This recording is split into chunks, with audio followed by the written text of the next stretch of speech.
Good evening, everybody, and welcome to this meeting of the Ovian Scrutiny Committee. I'm Councillor Mary Wheel, Chairman of the committee, and I'll be chairing tonight's meeting, as you can guess. We're being streamed live on YouTube, and members of the public and media are welcome to watch the meeting remotely and to listen to our discussions. So welcome to everyone here, the hordes that are watching on YouTube. We start with 72 seconds of silence to remember those who lost their lives in the Grenfell tragedy.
We've received apologies for absence from Councillors Hammond and Wilson.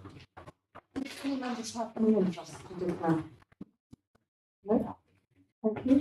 The minutes of the meeting held on the 20th of June have been circulated. Has anyone got any comments, or can I sign them as a correct record? Agreed. Thank you very much. I'll start that later. So our first item on our agenda is an update on the Grenfell Recovery Programme and longer-term planning. So I'm going to invite Callum and Joe to present the report that we've got in front of us. Or if the lead member wants to join us as well, would be very welcome.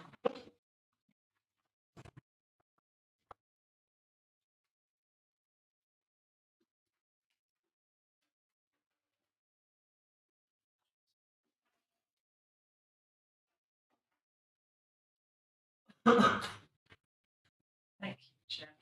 I'm just here to say hello, to introduce myself, Councillor Sophie, and just to leave Callum and Joe to answer any questions you have about the report. I'm really looking forward to hearing the committee's suggestions about engaging the public with the consultation and as they'll say, particularly looking beyond 2024. Thank you. And you're here in your capacity as lead member of the community, so welcome in your new role. Thank you.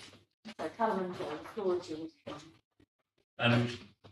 Thank you, councillors, for receiving this report today. I think just a really quick introduction. So this paper sets out two main things.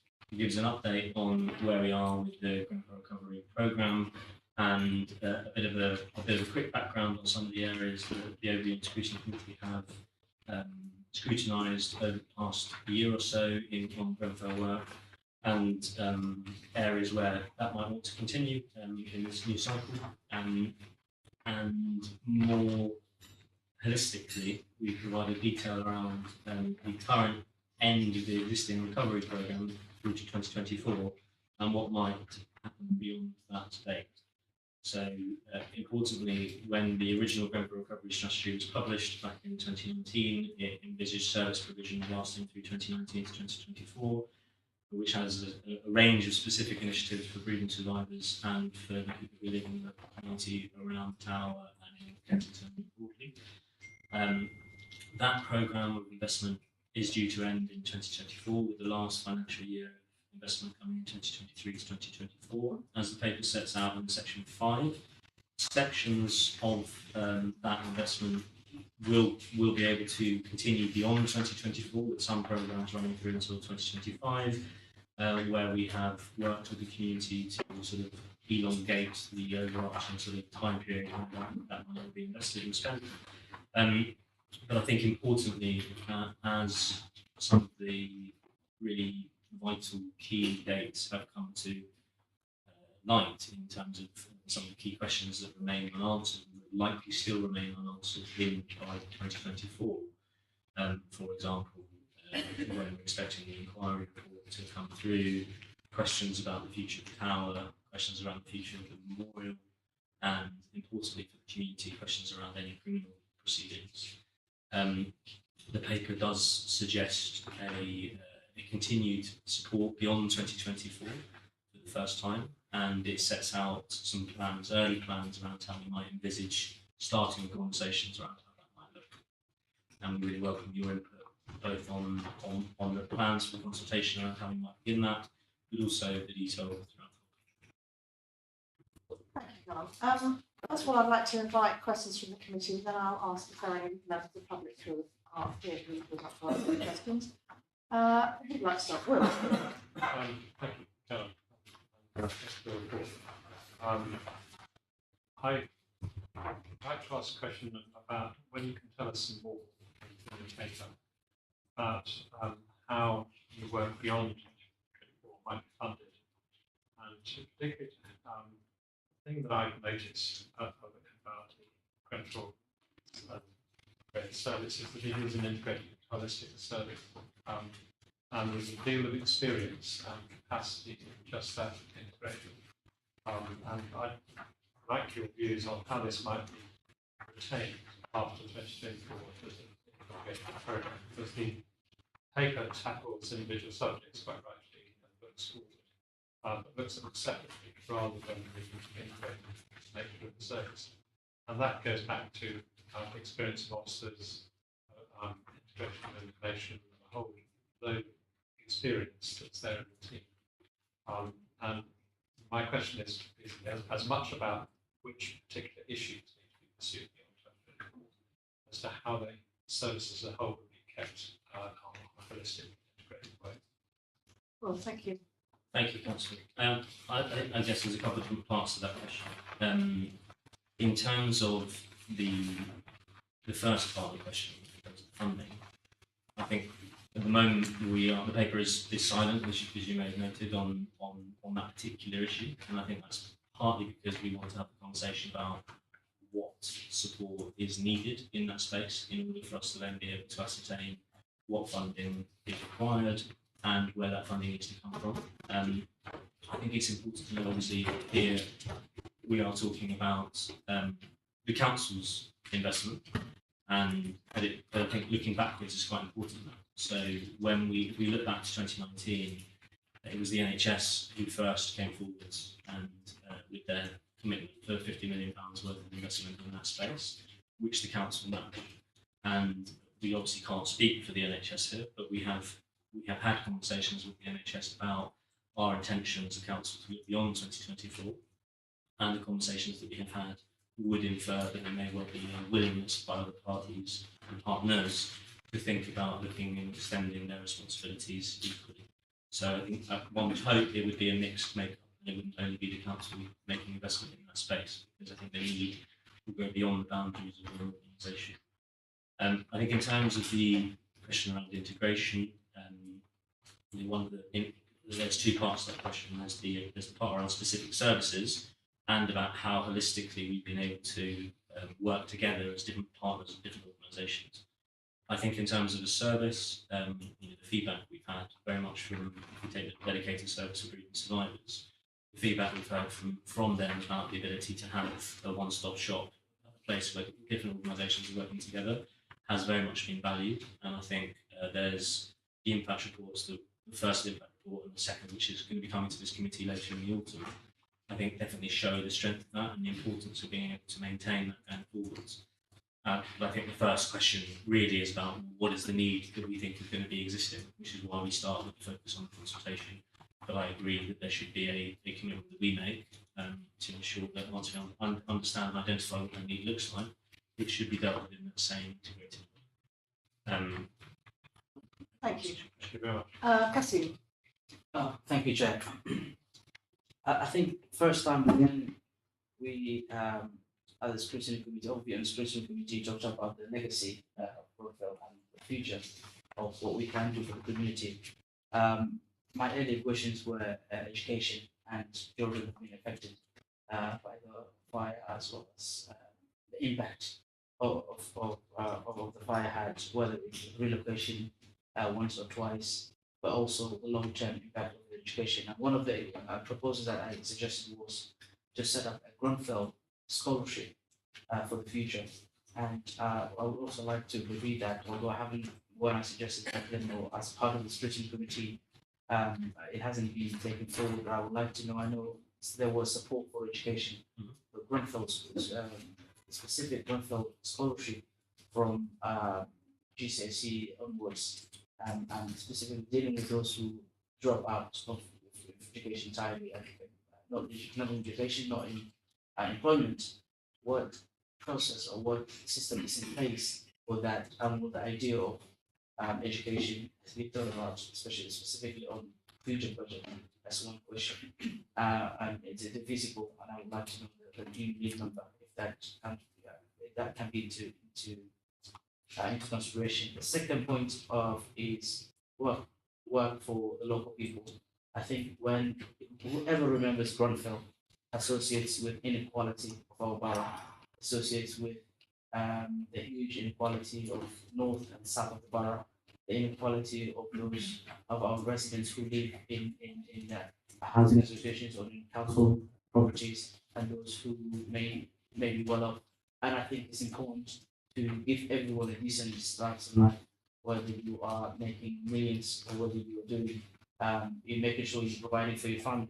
So what system is in place for future job opportunities for specifically people of North Kensington and the affected areas that can be taken to this? Because we will never continue support. We can never rely on the council support for ever, forever. There has to be at one point where we cut off and say this community can actually sustain itself. So two things: scholarship, Grenfell, specific Grenfell scholarship, and job creation for the North Kensington. And finally, to add, consultation that you're doing, are you consulting with the local businesses or even creating jobs and supporting, whether it's financial support or any elementary, about the local businesses? Because when we have a local businesses and good local economy, then jobs can be created. So thank you, Council, for those questions. So if we start with the education matters, and you rightly remind us of one of the points you made in previous overseas meetings.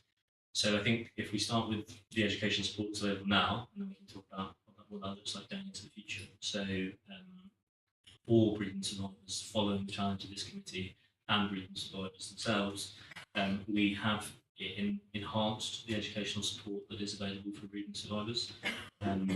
There is now specific additional targeted tuition for children in key transition years, so year 6, year 11 and year 13, to help prepare them for the large steps that could potentially be life-defining in education planning, as well as a widened team and sort of more additional support in after-school programs and provision. Roehampton University are the ones who did the university scholarship, and we still engage with them, but I think understandably now, with additional cost of living pressures, that offer is less forthcoming than it once was. And I think part of the work that we are doing is trying to scope out what that support looks like. Additionally, and funded separately from the 50 million, is the Grenfell Education Fund, which is important to note, and that is a £500,000 a year commitment that was originally and was mainly targeted at schools, so schools who are supporting children who are affected, but has also been made available for people for direct requests for specific additional work that's required. Now, most of the feedback that we've had on that offer is positive. I think there's definitely areas in space where people feel that we could be doing more, which I think highlights the need for your question. I think going forwards, bereavement survivors in the very early conversations we started to have with the steering group for the dedicated service have very much stressed that same point, that any support that looks beyond 2024, bearing in mind the likeliness that it may be less significant than we have at the moment, that some of the key target groups and priority should be children and should be about education. We are acutely aware that within the really survivor cohort, a large percentage of the children are still in primary school, just because of the age profile of the children who are impacted. And we support 220 children at the moment. So I think thinking forwards about trying to find a way to support them throughout their whole educational trajectory is going to be a very important part. We are looking at initially, as per the consultation, at understanding more about the question about what Grenfell means to the community, to think about wider questions of how we can meet the leaders' aspiration to be the best in light of Grenfell. And that's our plan for this, and what's really documented in this paper. But as set out in 7.2, we are very much planning in early 2033, once we've gone through that first phase of understanding sort of what the wider priorities might look like and understanding what being the best in light of Grenfell would mean for the whole council. We are going to be having direct consultations with relevant groups, so with bereavement survivors and people who live in the local area, about how they might want to utilise the additional resources that are made available to them. And it's there that I would very much expect some of those points that you're raising to come to the fore. In terms of the work in equality, as well, answer it in a similar way. So we have invested through the Grenfell Recovery Programme money to support additional work and learning programmes. It took a little bit longer to get off the ground because we went through a very rigorous and extensive consultation process with the community. But I'm pleased to say that early this year we started to see the first sort of services being delivered and people accessing that support. And I think they are really keen to make sure that support is reaching people. So if you know people, if anyone on the committee knows people who would value that support, where we can promote that support, it'd be really very much beneficial, because I think we were hoping that the uptake figures would be slightly higher than they are. So the resources there, to some extent, it's about matching it to people who want it and want to access it. And sort of as we look forwards, it's the same answer. So I would imagine that work and questions about learning and onward sort of development and training will be key in people's minds, but we don't necessarily want to sort of jump the gun before we've heard from the community themselves. And I've got a follow-up question. Yes, can I just ask everyone that we keep the questions and the answers concise? Sure. Because I know there are lots of people wanting Thank to you. ask questions, and Thank you. I'll make it short. Just quickly, you've mentioned Wolverhampton University, and what I've suggested was back then was in Imperial College London, which is right in the borough, South Borough, and UCL, my former university.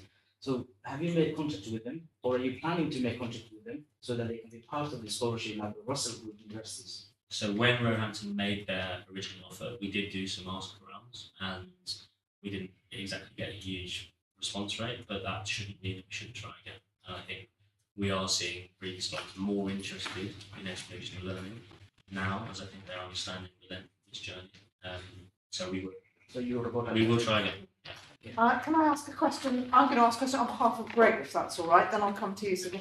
Greg asked if there's any learning to be had from the long-term management of other sort of tragedies, such as Aberfan, and if so, have we learned them? What sort of things have we learned about long-term management? Okay. Yeah, thank you, Councillor. That's a good question.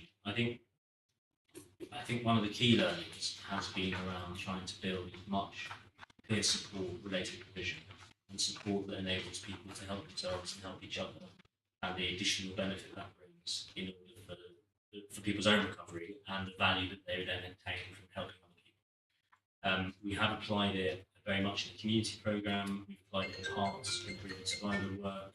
It's definitely something we need to do more of, and it's something we're committed to do more of in the latest impact reports. Lovely, thank you very much. Now, Sydney was next, and then Portia. Thank you, Chair, and thank you, Karen and Joe, for your work on this project. I've got a quick question. If I could take you to paragraph 5.3, final sentence where you're talking about the ring-fenced budget of £50 million over a 5-year period. And then in paragraph 5.8, where in the second line where you talk about £50 million agreed with the NHS, I'm just trying to get some clarification as to what the second part means. Is that separate, distinct to the primary? Yeah, thank you for that, Councillor. So the 50 million that the Council committed back in 2019 is entirely separate from the equivalent 50 million that the NHS committed. So what we've done is set out, including in the resourcing framework, which I know the committee considered a while back, when it was agreed by the leadership team in December 2020, we've set out the plans for the remaining years of the recovery programme from within our own 50 million budget. We have also worked closely with the NHS in various parts of the programme, but their investment is separate and it's funded separately. So there are two pots of 50 million, both of which were committed initially over a 5-year period, although as you'll see from the paper, some of the council investment I think we will be able to make go a little bit further than that. I think we are still awaiting a little bit of clarity from NHS colleagues about exactly what the timescale of their investment will be and how long that expenditure will last on their side. Thank you. Portia? Yes, thank you, Chair. Alan, I'd just like to ask, you said in the executive summary 1.2 that you'll be consulting with the wider community in engaging exercise with bereaved survivors and the local residents. We all know that the wider, as in the immediate community, was neglected for the last 4 years with no form of, support on going for recovery. How will you engage with local residents and what method of practice will you use in order to make sure that the unheard voices are being heard? That's one. And two, how was this investment measured? And was the impact measured in these communities-led activities? Can I have some data and how will the immediate community benefited from this investment? Thank you, Portia. Simply short and snappy. So thank you, Councillor. So for the first part, so at the moment we have started some very early conversations with key stakeholders in the area, and I think the key for getting a good response rate from people who live in that local area and with Kensington more broadly is going to be working in partnership and collaborating. So I think we, the council, will need to take responsibility and make easy to use, easy to complete online surveys, paper surveys, opportunities to feedback in person. Really importantly, what we've learned from other consultations we've done, languages are really important. So we're going to be making consultation available in 6 languages, maybe more, between 6 and 9 different languages based on the language data that we have for people who live, who are both bereaved survivors and who live in the red wards.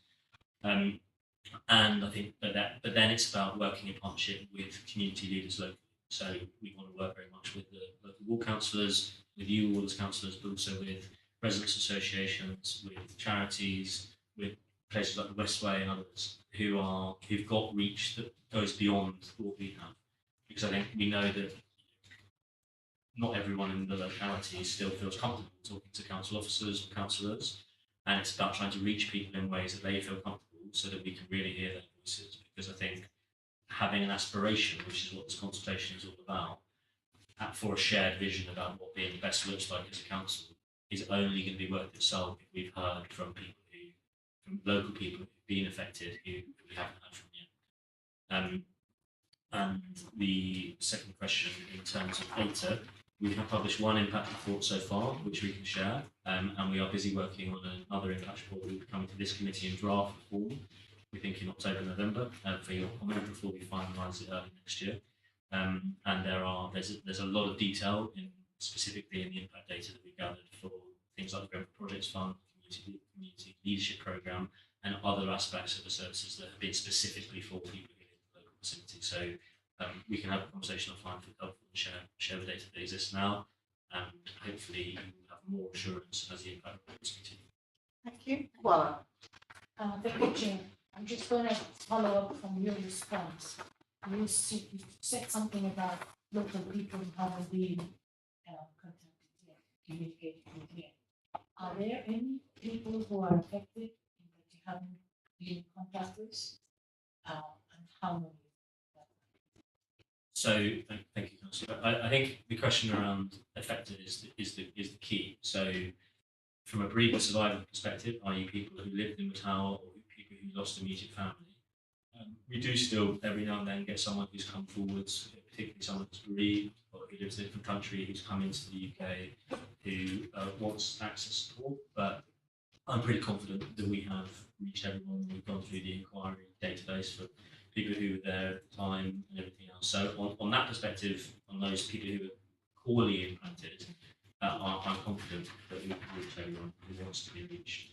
I think for the wider community, for people who live on Lancaster West Estate, for example, or in, let's say, 500-metre radius around the tower, we have definitely reached out to them. But there may be people who haven't, for reasons that happen because of the way we communicated with them, or because of the way that we pitch particular services, who haven't come to us yet. So I know that we've tried. I know that there have been many initiatives to try and reach people and in different forms and different ways and through different partner organisations. But that's the area where we need to keep trying, because we know that level of affectation is different and people are coming to it at different points. Thank you. Sarah, did you did you want to I just want to add something to that, to go back to Councillor Ali's thing about question about work and skills, and just to draw everyone's attention to the Grenfell project fund. So we're on round 2, and that's coming up next week, I believe. So again, that's kind of getting work and skills often peer to peer within the community. So please do spread the word. Yeah, and what's next Tuesday. Sarah? Couple of quick questions. I know the model for the dedicated service only changed in April, and you're going to come back in the autumn, but I just wondered if you'd seen any changes or had any feedback from particularly the steering group. And then just on the NHS, I think we all understand that they're probably going to have to change their model, but we do need to get them to commit to the 50 million. And I'm quite concerned that they are going to find a way of not doing the full. I was going to ask about that too, so can I just add, I mean, do we know what they've spent? Have they been open, as we have, about what the money's been spent on, that 50 million? And if not, how do we hold them to account for that? The supplementary to Sarah, sorry. Okay, thank you, councillors. So on the dedicated service, so as you say, changes came in 1st of April. We have seen positive progress in terms of 2, I'd say, of the delivery. We had 3 main initiatives that we were trying to launch. One was around increasing personal choice and control through the launch of an online solution for people to be able to make requests of their personal budgets that are available. Another was around the growth of wider peer support programs, and the other was sort of refocusing and targeting the time that our workers had on those who had the greatest need. On the first, we have got over 85% now, I think, of the grievance survivors using the new online solution, and the feedback has been incredibly positive. So people have felt that it's much more empowering, they can do it themselves, and it's working as we want. We're going to review it in a bit more detail, and that will be in the papers that come forwards in later in the year, when we have more guidance from grievance steering group members, and the uptake is positive. In terms of the peer support programme, I would say we have started to launch about 5 or 6 programmes. The programmes that have launched have been really positively received. So we've got a walking group for isolated adults that are going out together and building connections, and really into that mantra of being able to help people help each other and rebuild that sense of independent model worker. That's the projects that are working well, but I would like it to be faster, and I'd like there to be more. But we want to be doing it with grievance survivors themselves. So there's an area still for growth. And the targeting of the workforce is working well in parts. I think there's more still we can do in terms of specifically the needs of some of the bereaved families who are a little bit behind in some of their recovery journey. I think we can do it better. So positive progress. It's definitely better than where we were, but there's still more to do. In terms of the NHS funding, Joe and I are meeting with some of the leads from the NHS recovery programme tomorrow to talk about what the future might look like for them. I think we are sort of quietly positive that, you know, whether it's right up when people are talking about matching what we do, I'm not concerned currently that they won't spend the whole 50 million. We might find the 50 million extended over a wider period, and that might be how they try and push the additional investment that we bring. So there may be a question there. And in terms of, also your point in terms of the how publicly known transparency. So some council officers, including myself, sit on North Kensington recovery boards. So we are privy to some information. I think generally the NHS doesn't have the same level of public scrutiny as local authorities do. You know, my understanding is though that you know, scrutiny groups like yourself could call them in and have some of those questions. It's a bit difficult for me to comment exactly how I they. think that might be an idea, and we'll talk about that. Thank you very much. Now, Sorry, if I did have one final one, sorry. go on. On the consultation draft, Yep. I just would have liked to have seen a question about what has changed. What do you think has changed? I mean, maybe it's not the right place for it, but I think it's 5 years since the fire. What has changed? Because some things have changed. Some things haven't changed, some things haven't changed fast enough. So I think just it'd be good to see something there so people focus on what they think has changed or not changed. That's helpful. And so I would like to just ask a couple of questions. What are or observations really? I mean, clearly the most important bit about this is the consultation that's coming. What I don't get a view of is what good would look like. How many people would you have to have respond, and with what pattern of distribution over age and ethnic background and all the rest of it would you consider to be good and to have achieved your goal?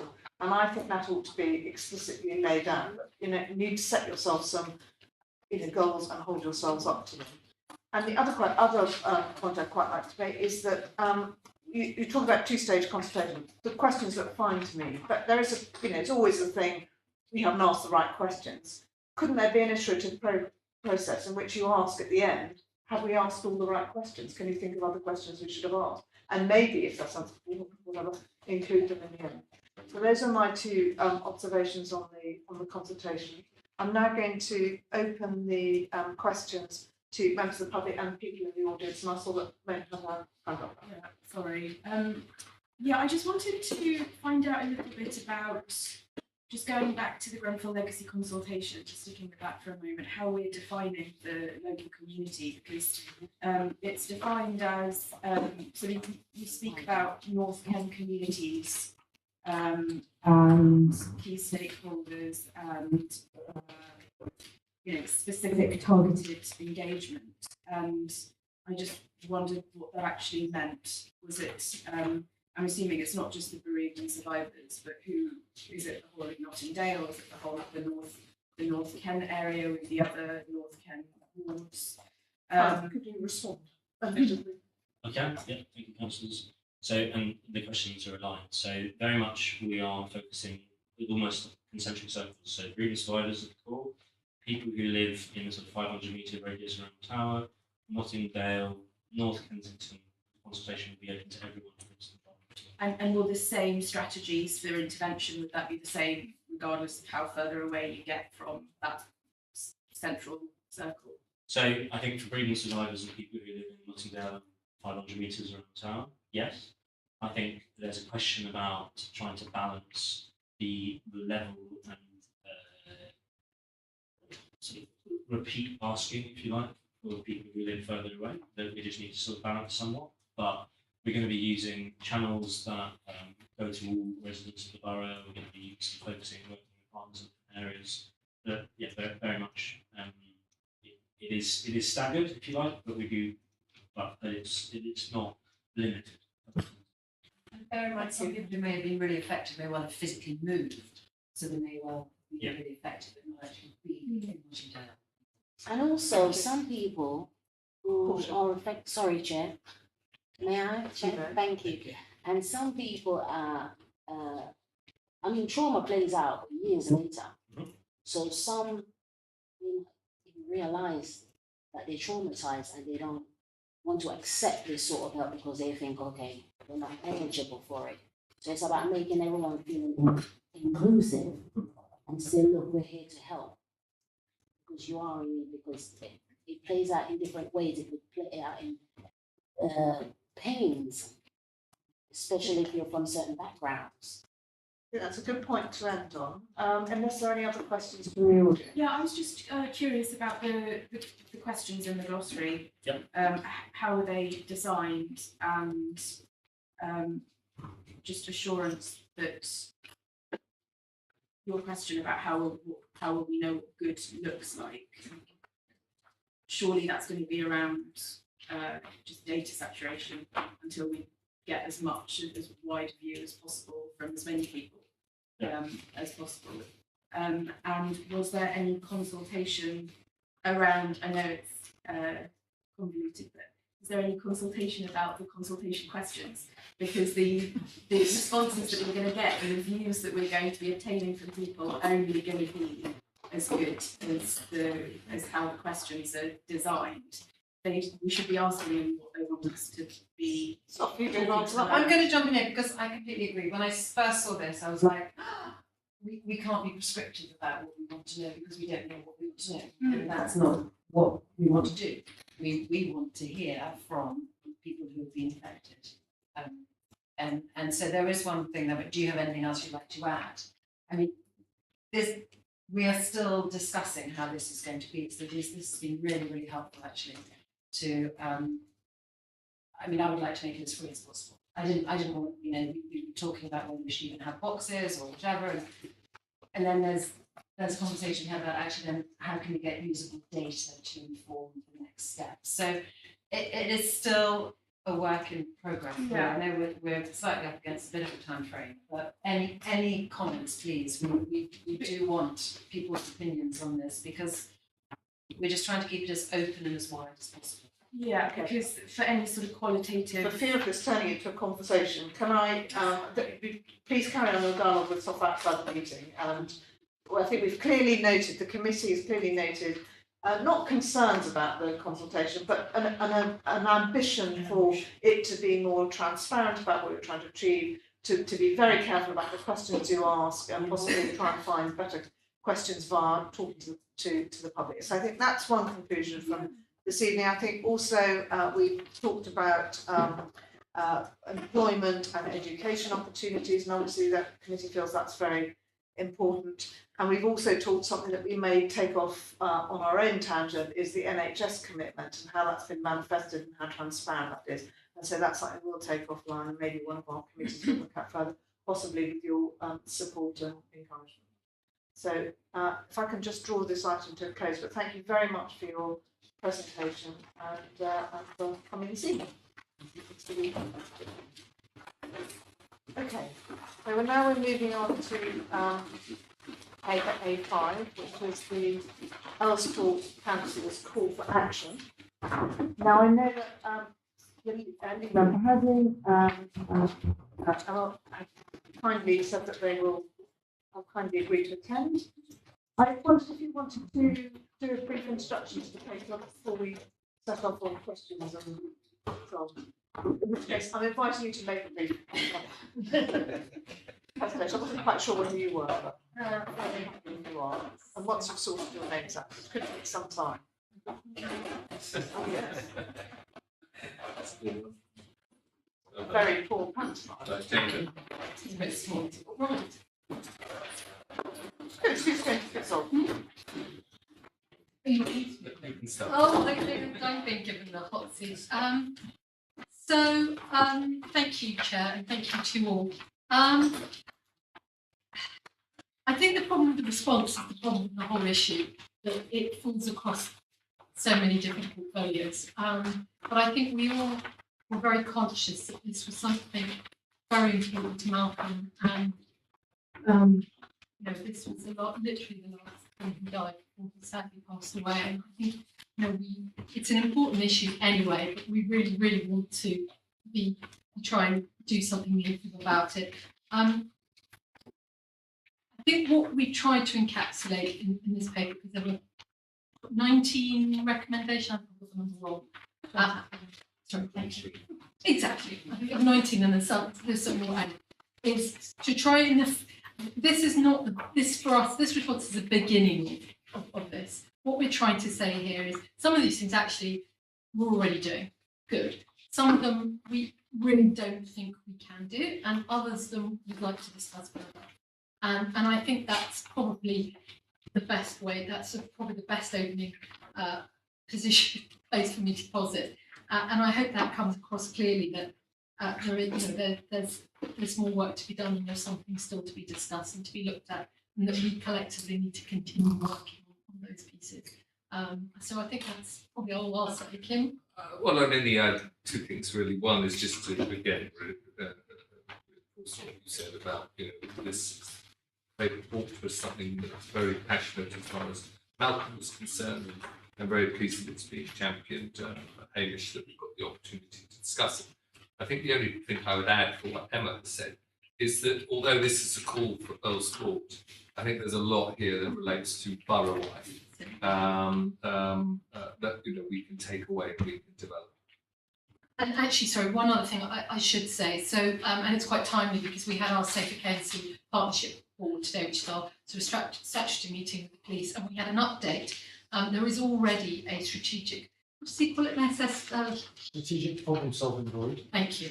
Strategic problem solving group going on with the police over Earl's Court around some of the particular issues. And I think one of the things we thought we could do is use that as a forum to widen out to the items in here which we think we can look at more and discuss further, use that as a forum and obviously bring residents in as well.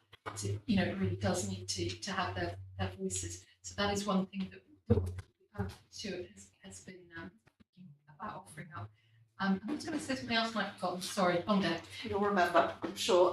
Just to add that the Earl's Court Ward Councillors have kindly said that they will come and give their response to the response after we as a committee have had our questions.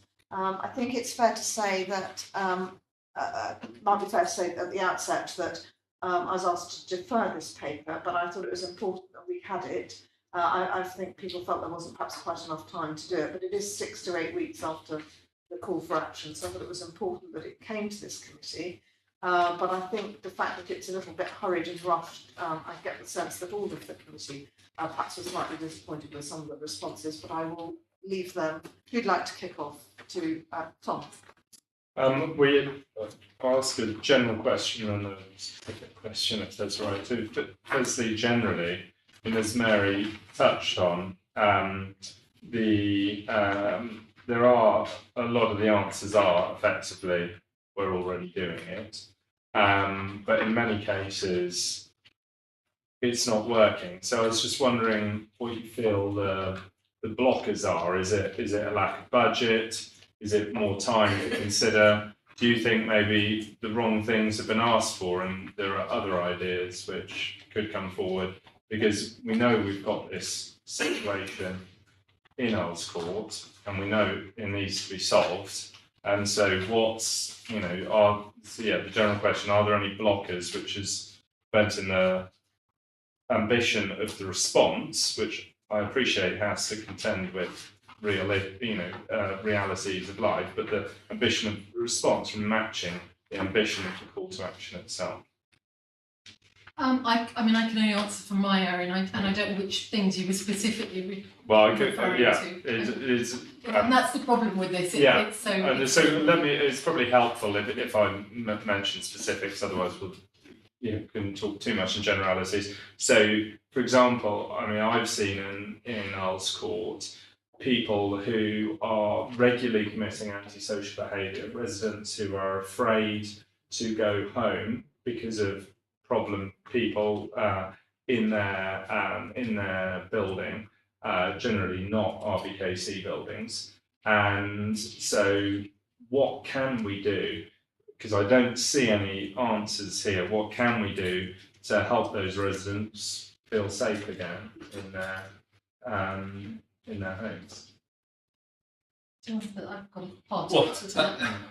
First of all, I can talk specifically about council accommodation, and we obviously have an ASB team, and it's fair to say that we have recruited a lot to that ASB team. So I would say we are a lot more active than we've historically been. If you look at it statistically in terms of the number of people where we've terminated their agreements, then it's considerably more than we've done in the past. But it's a very small element. Yeah. So within our control, the rest of it and the bulk of obviously our social housing is in the hands of housing associations, and that's where the problem presents itself to us. We have a sort of carrot and stick relationship with them because they're very important for us in terms of nominations, but equally in terms of areas of disrepair and also antisocial behaviour, we have to go through a third party. So it really is a question of us actually trying to cajole and go along. So it's a bit of a weak and woolly answer. But, you know, all we can try and do is more active and more proactive with our housing associations, but it does require the housing association to respond. I know, Kojo, if you wanted to talk a little more about ASB. Well, so in terms of the housing association, we have set up a quarterly strategic meeting with the senior managers, and that's across the whole housing associations within the borough. As it goes, there's a meeting tomorrow, and we raised this as an issue for them because I think operationally, strategically, there's an agreement that things need to happen, but maybe operationally the strategy is not connected with the operation. So this is something that we can take forward. In terms of the antisocial behaviour, there are things which the housing association can do in terms of closure orders or trying to get people evicted. But again, as Councillor Taylor-Smith has said, it's more about us having a conversation with them rather than enforcing them to do certain things. But that conversation needs to be involved in council. And it is another example of, say, of a borough-wide problem. Yes. And it might feel a lot in terms of it elsewhere, but we have it all over the place. And they are very, very tricky cases to do. It's not an instant response, and often you're relying on the court and a court process, and the court's, you know, reluctant to evict people from homes, etc., etc. You know, but in the meantime, you have the residents living next door that have to suffer this, and that, you know, fully acceptable.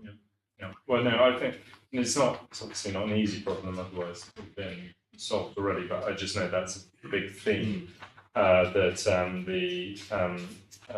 the councillors made. I'll ask one more. You may ask one more, and then I'm going to move to Sydney. Thank you. I'll be quick, and it's not. I'll ask it because it's in the paper, but it's not really in any of your departments. I think because it's on the planning side, and I know there's two recommendations made around planning on I can't find my notes, but on HMOs. Yeah, 20 and 21 HMOs amalgamations. And the answer is effectively we've got a new draft plan, and it's not in it, so there's nothing we can do. So the questions on that is, I think this came in 9th of May, was this considered as evidence informing the draft plan? Because I think it would have been in time for that. And secondly, it is still a draft plan, so I think it's being dismissed a little bit out of hand, and could be. We could have at least a fuller answer on that, but I know it's not really in your department. We'll send that the particular comment back to planning that we don't think that's a reasonable response. Sydney is next. Thank you, Chair. I've got a couple of questions. If I can take you first to paragraphs 4 and paragraphs 5. Paragraph 4 in line 3 talks about additional funding forthcoming from government. We get an idea of how much that will be. And the last sentence in paragraph 4 talks about will be applied to meet this objective. Who is setting that objective? Is it the council, or is that the government set objective? Get some clarity on that. And then the follow-up question, which is in paragraph 5, in the first line talks about additional but short-term funding, and also mentions safe rooms. Appendix 1, this is in Appendix 1. Can I just come in Sure. on this as well? Because it talks about this funding, but it doesn't say when it's going to be available. So, you know, is it going to be available now, at the end of the year? Because when will we start to see, you know, the impact? So that was the first question. Sorry, Sydney. Should we, do you want to answer the second question? No, I can see people not with me on that. So that's Appendix 1, paragraphs 4 and 5. Does anybody from adult social care here? Is that saying We don't. Well, we'll take that. Substance misuse. We'll take that. We'll answer that outside the meeting. Sydney, you have another question. Yeah, and the second question, which is also on Appendix 1, paragraph 18, talking about CCTV control room. It just mentions additional costs if it's extended, and if we get some clarity on what those costs may be, we'll be paying them and what they'll be paying for in particular. Thank you. Check. That is within something. Yes. So that's a relief. Yeah, sure. So the council, the Community Safety and Housing commissioned a feasibility study to look at joining up and extending the council's CCTV provisions. And that also includes within scope the potential to exit the existing arrangement, which is a shared service arrangement with LBHF for the monitoring and maintenance of its CCTV system. That will report in the autumn, and that will provide some granular detail around costing. But as a ballpark figure, if we were to extend the current monitoring of CCTV, live monitoring, is from 3 in the afternoon till 1 o'clock in the morning. And if we were to extend that, we forecasted last year around an extra £300,000 revenue for that. If we were to set up our own CCTV monitoring room and have our own CCTV monitoring unit, that's slightly as long as a piece of string, but we've sort of figured that that would come in anywhere between 1.5 million, and then depending on how whiz bang you wanted that as a piece of kit, and the cost of kit, I should say that CCTV technology has increased at the same kind of proportion as the cost has come down, actually, because as you will know, CCTV is much more accessible to residents in the community, and that applies to the more kind of high spec type of systems that we would purchase. So the short answer is about 1.5 million plus, and then the revenue is 300 kind of K. It may be more, it may be less. Yeah, may I just offer some extra, because I'm conscious we've got some new so just so you understand where we are with CCTV at the moment, we have a shared with Hammersmith and Fulham, and that's why we're looking at having our own. And at the moment, our community safety CCTV is completely separate from the 500 cameras we have in the housing. And so again, the idea is that we put them all together, and that would be a better system. But as Stuart has said, that there is footage 24 hours a day. It's only monitored between 3 and 1 p.m. and that is because the majority of crimes do happen between 3 and 1 p.m. And so even we'd still need to understand whether there was added value in monitoring 24 hours a day.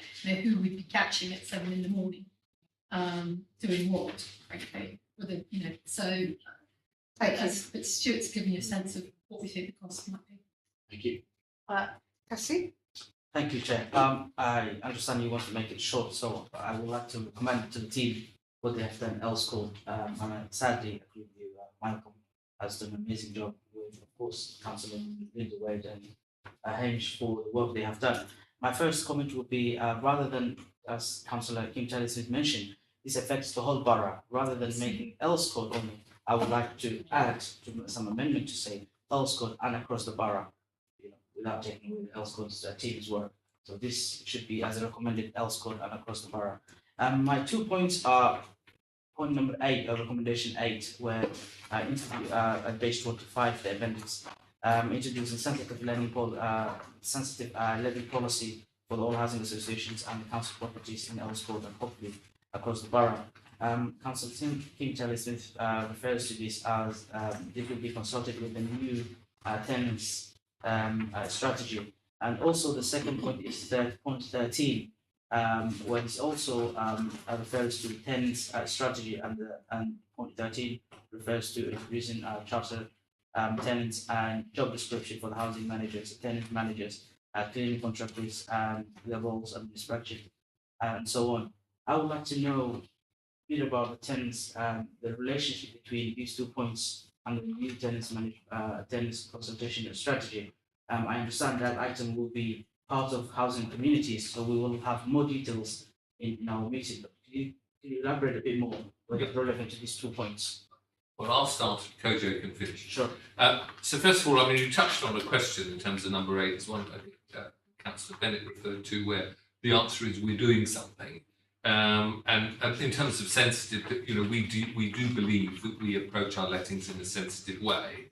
And clearly, there is a sense of feeling, I think, from Earl's Court that maybe they've been getting a disproportionate number of people, but that is not the case as far as we're concerned. So we do apply a sensitive way, and that sensitivity comes from collaboration. As far as the specific point that you raise in terms of the consultation on our allocations, that is principally to do with the basis of somebody being entitled, rather than the discretion that we might apply in terms of applying that policy as to where is the most suitable type of accommodation for somebody to go to.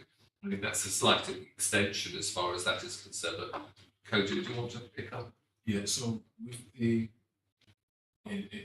terms of these the tenancy strategy, we are liaising with all of the RPs around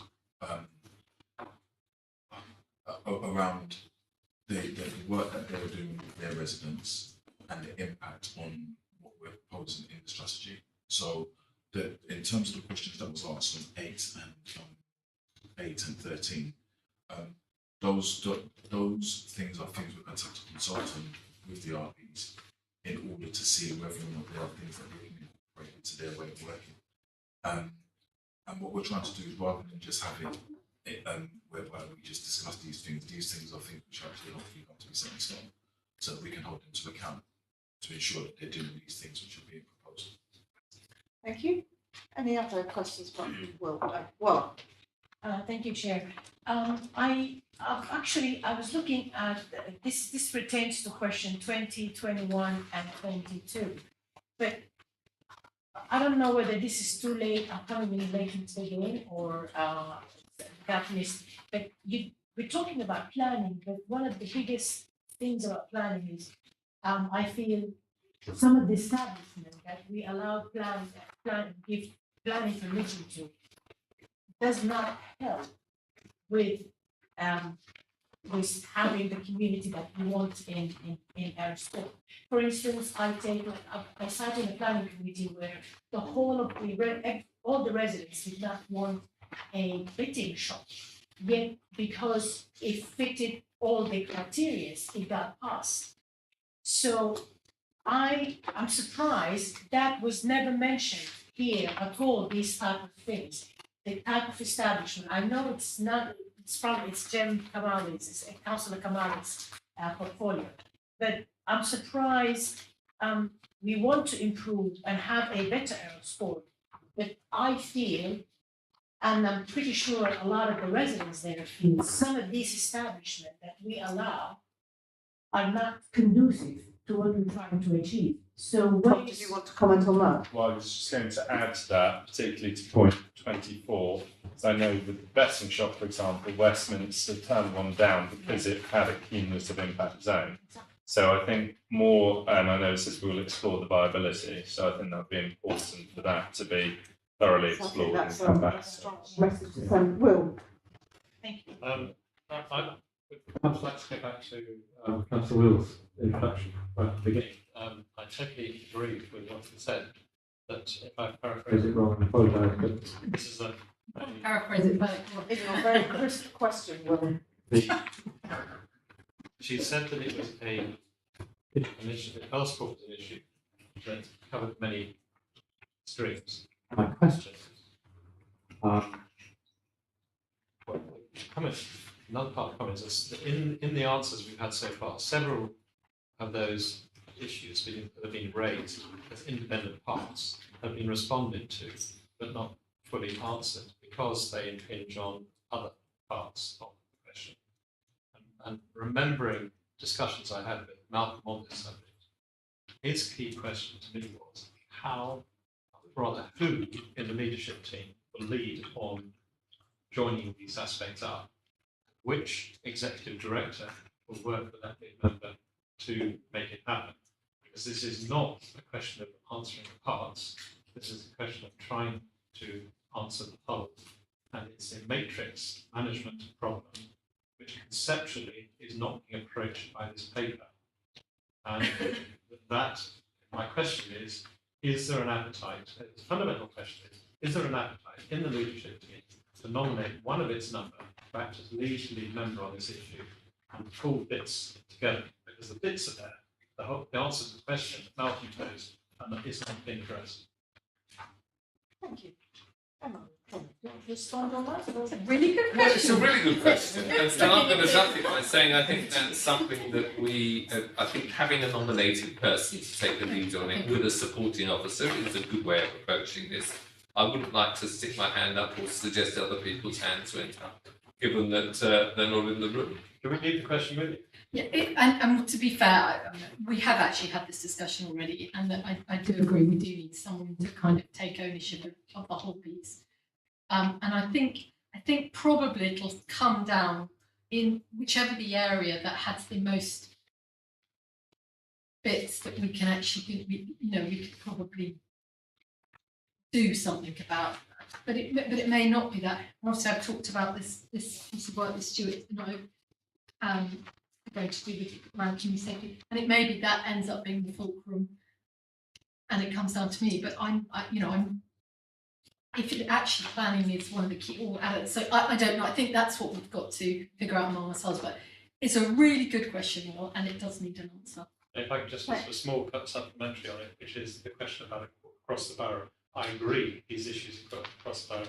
But one of the best ways of establishing a good way of working on something is often to have a pipe. Absolutely. And instead of trying to solve the whole borough's problems all at once, if we focus on the Earls Court call for action, respect to Malcolm, and focus on one area and tap it in a multidisciplinary, multi-agency way with one person who coordinates, and to a degree, the talent you have in the leadership, it doesn't matter who it is, but somebody's got to have a job of putting together.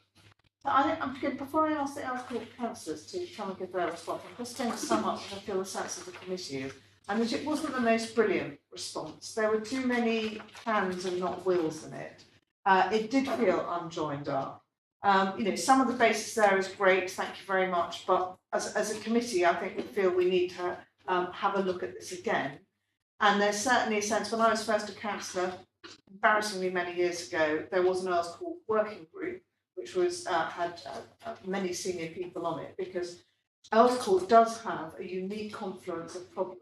And yes, it's a pilot, but Malcolm and his colleagues raised this call for action for a reason, and that is there is a unique set of problems that all happen together and interact with each other, and it needs dealing with in a joined up way. So I think our reaction is we'd like to have another look at this again. We would like to see some form of commitment to joining up and somebody taking responsibility for it. But thank you very, very much for your coming here today. And I only asked 2 lead members, not 4, because there are 4, because otherwise it turns into a circus. So thank you very much to both of you for being those 2 and for coming. And now, perhaps, if you would like to retire, perhaps listen to the Earls Court councillors themselves who are going to come and make a response to the response. And you could ask the other 2 next time, or depending who ends up being the lead. lead. Who ends up being the lead. We may be seeing you again. No. You slope those shoulders rapidly. Should we sit in the place? Why don't you sit back there? Hamish and Liz, you want to come and join us? As I know you both have. Have you decided who's going to speak first? You have named Right, we have names. Tim can't be here because he's got cellulitis, so he apologises. Thank you for letting us know, and all our So, sympathies to them. Hamish, Tim and myself had a meeting this morning and we went over the report. And I think we all agreed that it was a starting point and that there were gaps which we felt needed to be filled. So Linda, are you going to start? I'm happy for Linda to start. Sorry. Oh, Right, but I just thought we'd make that distinction. All right, so I think it's agreed that the demands that led to this call for action remain as critical and as needed as when we started working on this report some 18 months ago. And although Malcolm is not with us, it's important that it's considered as the start of cross-party, cross-department and cross-organisation discussion to achieve a strategy that is deliverable and achieves results. There are common themes. Nomination, whether to specialist supported housing, RSL, or RBKC temporary housing, and the importance of consideration of appropriate nominations, sensitive lettings, and transparency of information sharing prior to the tenancy. Policing, we welcome the different initiatives and acknowledge the issues that are facing the police and look forward to working with the reinstatement of the old school antisocial behaviour meetings. The concept of saturation was raised by Councillor Marie-Therese Rossi when we first had these meetings, and that should be considered as licensed premises, massage parlours, takeaways, betting shops and adult gaming shops has an enormous impact on the potential regeneration of Earls Court High Street and how licensing and planning can be instrumental in to change. Page cut next. One common comment from businesses and visitors and residents alike that falls within the council's control to change the street is street cleaning and graffiti removal. And I know that graffiti is being considered, and it's one thing that potential investors feel is a disincentive. And while I understand that there are plans to work on graffiti problems, the recent jet washing clearly is not filling the answer. The high level of single units is a significant issue here in Earls Court, and how with refurbishment of business models of hotels will lead to even more. And we do have to consider whether this is delivering the housing that we need that will produce a long-term residential population. Because without that, it's going to have an impact on our services, the demand on our services, the GPs, our schools, and then on what the high street will provide. So within the RSL stock, they have difficulty delivering their letting their studio apartments. So we do need to look at amalgamations. This accommodation is in poor condition. We do need to deliver better quality accommodation for our housing association tenants. And substandard housing sizes should not be acceptable. We should not be accepting 17 square metres, 23 square metres. It does not contribute to homing. It's merely parking people. The condition of the age of much of the RSL stock does present difficulties. And as most of the powers we have fall within environmental health, I would ask that we expand the Housing Association engagement team with RSLs so that we can quicker in our responses to our resident complaints. And that much of that is within the legislation before Parliament and the Social Housing Regulation Bill.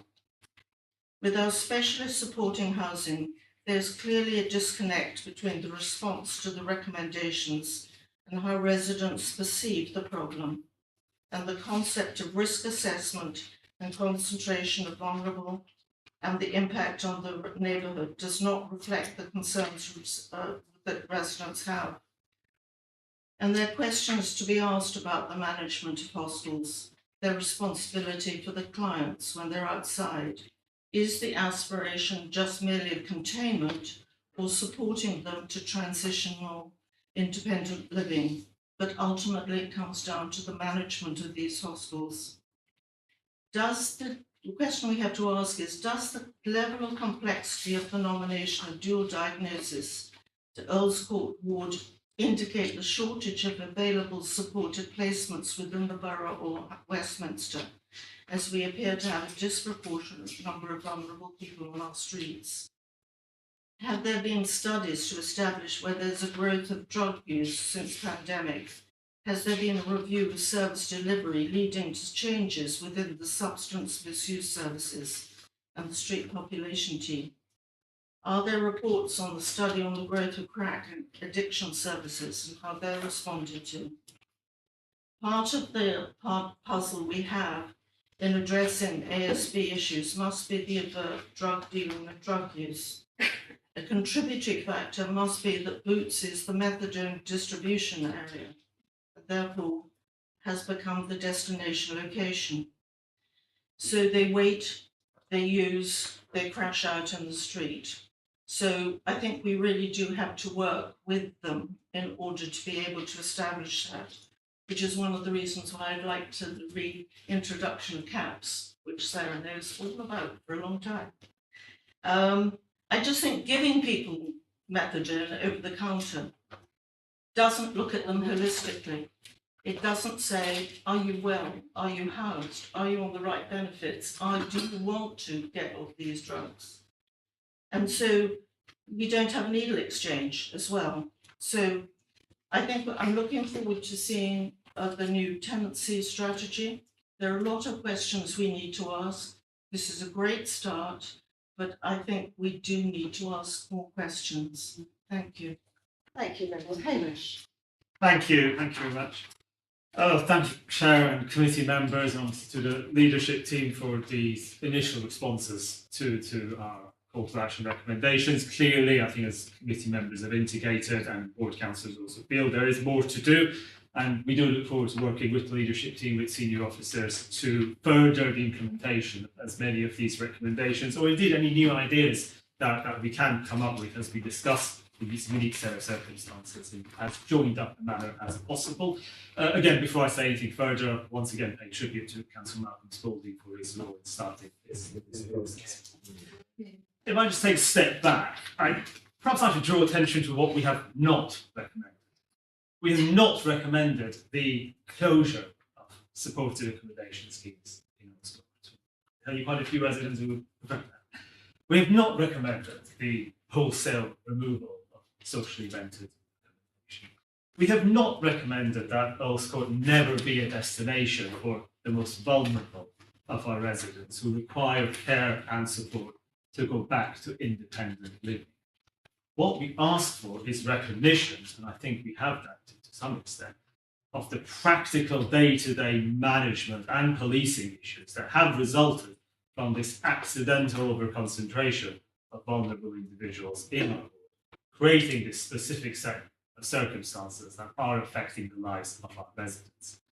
So as we have put across throughout the recommendations, we want to see stronger provision that reflects the reality of enabling the recovery of individuals with often multiple complex needs, living together in close proximity, making sure that providers recognise that they're helping individuals recover not just within a small facility in the street, but actually in a wider urban neighbourhood. That's why, for example, we recommended better link up with wardens, with police, with other council services, with the NHS, so problems can be identified sooner and resolved rather than relying on an endless stream of resident complaints escalation, which serves no one. Similarly, on general accommodation, we believe there can be improvement in how and where we place unrespondable residents. Sensitive letting policies, stricter tenancy agreements, the right support in place to balance that. We need more formal working partnerships with the housing associations that deliver the overwhelming majority of the social housing in Earls Court. And of course play a vital role as well in delivering affordable housing across the borough. Often the slightly blunt tool of environmental health is used in many of these cases. Can we find a more effective approach of collaborating with our housing association partners to deal with some of these problems?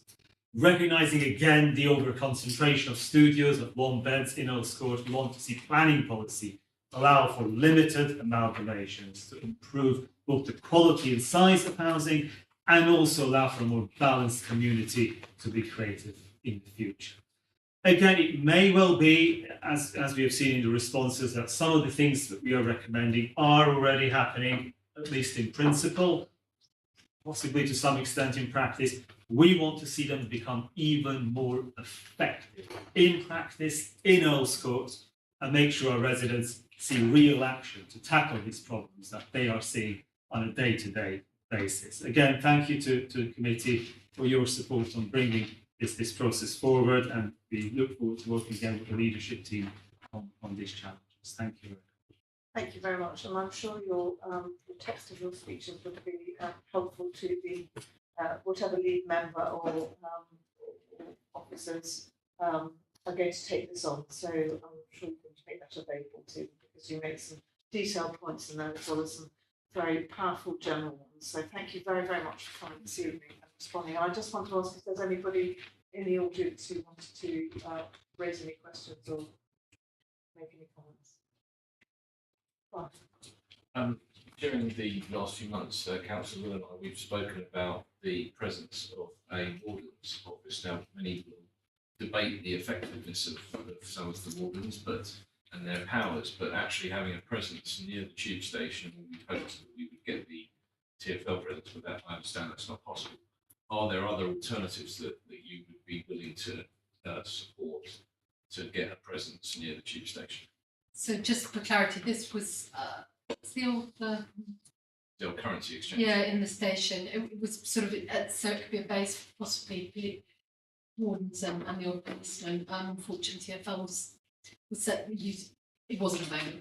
I'm sure. Stuart, I don't know if we've looked if there's anything else that's come on the radar. Or if we're looking at Nothing else has come on the radar, but I think we're very open to looking at any kind of So the space Ryland that we is can- empty at the moment. Because Costas is empty now in the station.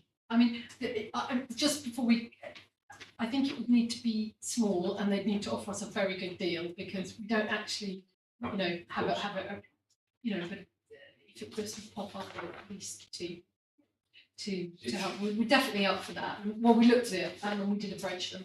Yeah, happy to. But you know, there's that small Costas in the station. I would just, you know, having knocked on 2,000 doors over the last few months, Yes. I would say that housing associations are a big problem that need some level of solution. How that's done, I don't know. I think that was clear from the responses. But fundamentally, it's the quality of service they're giving their residents. Yeah. It's twofold. That's borough wide. Yeah, absolutely, really is borough wide. Acknowledged. Any other questions from the audience? Okay.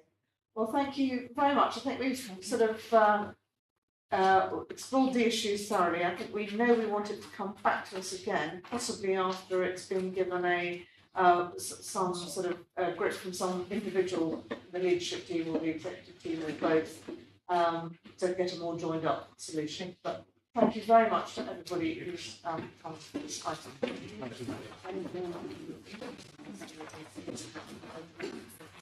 So now, back to examining our own notice, so to speak. And paper A6.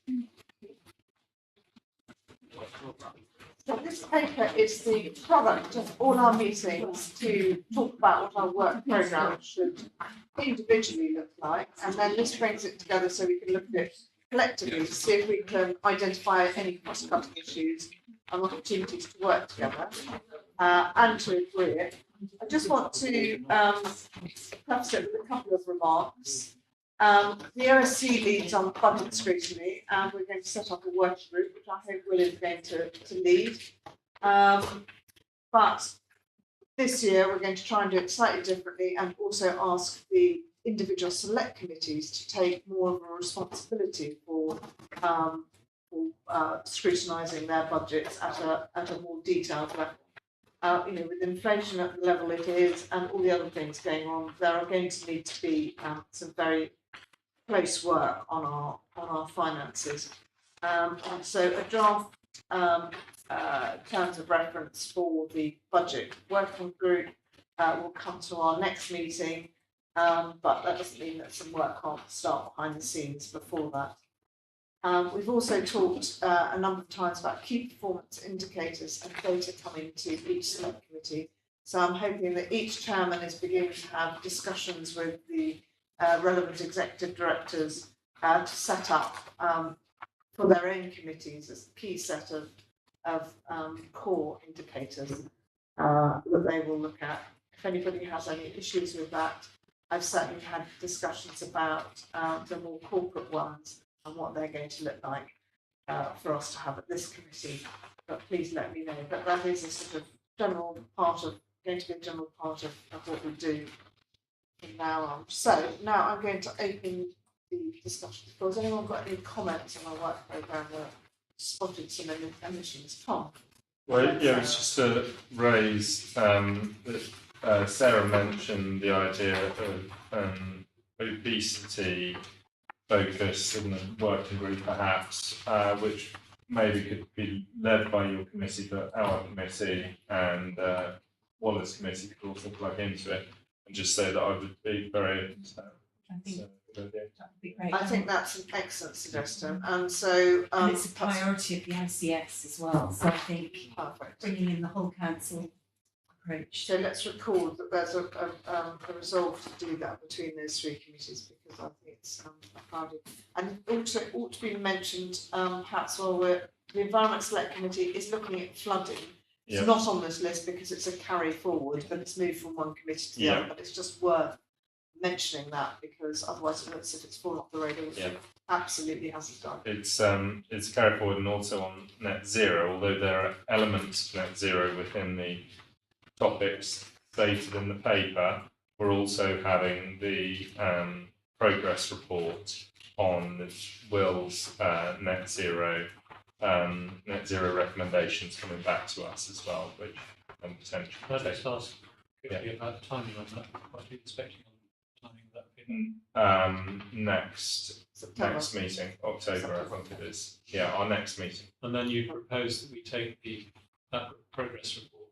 You were suggesting we Take it to full council. To full council following that. Yeah. So that would be October, November. Yeah. Yeah. Yeah, because we don't have a meeting till October. Thank you, Chair. This housing and communities point that I'm going to raise the housing associations and continue engagement with the housing associations. And what we have done in the previous 2 years, which has not been done before, which is to actually set up a working group chaired by Councillor Greg Hammond to make sure the housing associations take responsibility for the shortcomings. And we will continue to do that, which is very much relevant. It hasn't worked. It's not, but it's never been done before. It's the beginning of it. We have 2 meetings. Probably what we can do now is rather than having a once a year meeting or twice a year, we can extend it maybe to a quarterly, so that at least the issue can remain, can progress every few months rather than waiting every 6 months or moving forward. And I think that's something we will continue. The second thing that I picked up from here is the cost of living. I think both housing and communities, as well as family and family services select committee, also have that in common. Perhaps we could look that together a number or maybe slightly different ways. Well, we're doing cost of living as a threat to everything. Everything we're looking at the effect of cost of living in it. So. Okay. So, but we're still we're open for ideas. Sarah. Going back to something we discussed earlier when we were doing the grant for legacy about the NHS and their funding. They did, so when we did the working group on mental health in North Kensington, they did actually come, the Mental Health and Wellbeing Service, amongst others, came to that meeting. Now, there was a conversation around funding and what money had been spent, but it was still very unclear what was going to happen going forward. And they were talking about remodel.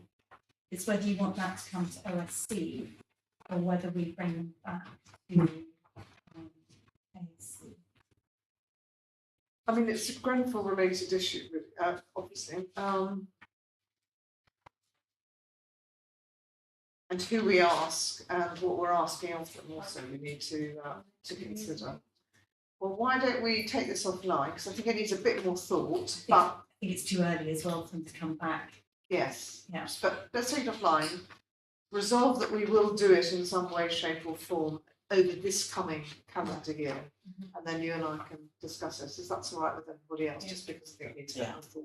Agreed. Great, thank you. Just in relation to that, given the fact that it is going to be NHS services that are going to be providing whatever it is that we're going to be scrutinising, does it not make sense for the adult social, for the mental health and adult social care for it to come under that rather than? It may be. But there is a community element also. So let's see, we'll take it offline Specifically about NHS provision. But we may put it into OSC, well, there's an OSC, depending on. On where it sits better, we'll discuss it, and whatever the committee goes to, we'll have Sarah on it, so we'll have the expert, but thank you for that talk. Will? Yeah, can I ask one on family and children services, the health and wellbeing children 0 to 5 policy? What was the sort of timescale you were thinking again with a progress report on that, because it's been commissioned, as I understand it. So presumably there needs to be a bit of time, and it was presented to this committee as far as your committee. It's early. We haven't really finalised anything. Right. Yeah, we're just looking at, we actually just picked our topics and looking and still looking at how we're going to address different topics. The only point of making that I think it's very important on a whole number of different areas that it links into, but it's a policy that's been commissioned, and you need to make a judgment as to when a useful period has gone past to scrutinise some action, see what the impact will be. It's only just been commissioned. So maybe it's 6 months rather than 3 months. I think that's what we're looking at. Yeah. Sydney? Thank you, Chair. Just a quick question on the Environment Select Committee air quality improvement. Bearing in mind TfL red routes go through certain wards, including my ward, Redcliffe. To what extent does the air quality action plan include consultation with TfL on the basis that they control those red routes? I just wanted to flag that if that's included in the scope of the work that's been done there. Yeah, that makes sense. Portia. Yes, thank you, Chair. Going back to families services to the committee, I'd just like to know what's the timescale for examining duties in youth provision and the employment. So what timescale would you say roughly? Like I said earlier, we're still looking at everything. We haven't really formalised how we're going to carry out. No, I'm saying the timescale given. What timescale are you looking at? It's not going to be more than 6 months. Chair, Councillor Idris, usually what the scrutiny councillors do is to carry throughout the year, through the scrutiny year, and to try and finalise any review towards the end of the year. So 12 months. 12 months. 6 months. Okay. Any other comments or issues? I just add that the community safety panel or meeting is going to be led by Councillor Hammond has agreed to lead that. But we probably, if we could have a minority party nominee for working on that as well, that would be great. I think we've got 2 majority party. I can't remember who the other is. And one, maybe Councillor Issa. I think she's showing interest. Or community safety. Yeah. I'll take the message. But or one of you. I'm not any councillor. No, just she's not here, so thank you for the I don't want to leave her out. We have you on the record. Thank you for the suggestion. That's fine. Okay, We will pass the message. That would be great. But it would be nice to have a balance on that. Of course. Of course. Good. Is that going to be? Sorry, is that going to be a working group or? It's a. I think it's a conference that we're organising. Can you say the conference? I understand it's a conference, but I will have to check with Jackie Hurd, scrutiny manager. Okay. About that. Well, when we've determined, overcome the fact that I've forgotten exactly what it is, when we've sorted that out, perhaps we can let everybody know in the meeting, so that they know what they're asking each other to do. Good. Okay, let's move on to paper A7. Yeah. Oh, I've got something. Yeah, to make formally agree the Work programme. Thank you very much. Can we formally agree the work programme and the creation of a cross committee working group on child Agreed. Thank you very much. Goodness, you're here. Straying off the straight and narrow. Okay, paper A7 is our forward plan and key decision factor. So I think we had forgotten to flag up the Notting Hill Gate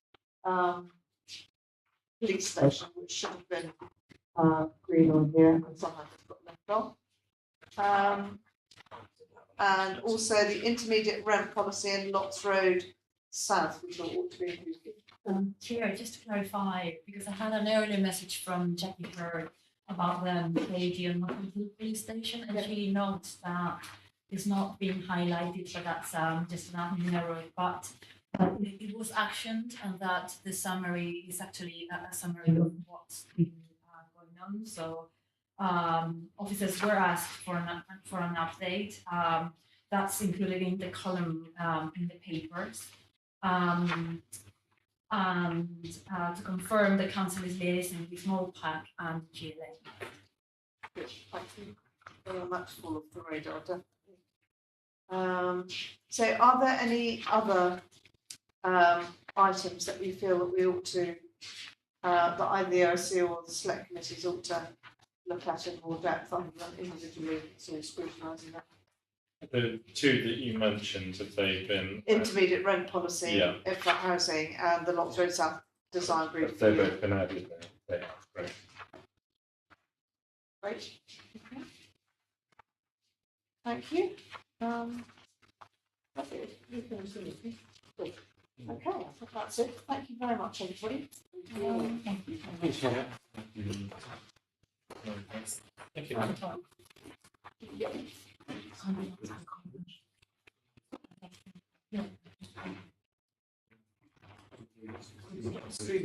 Yes.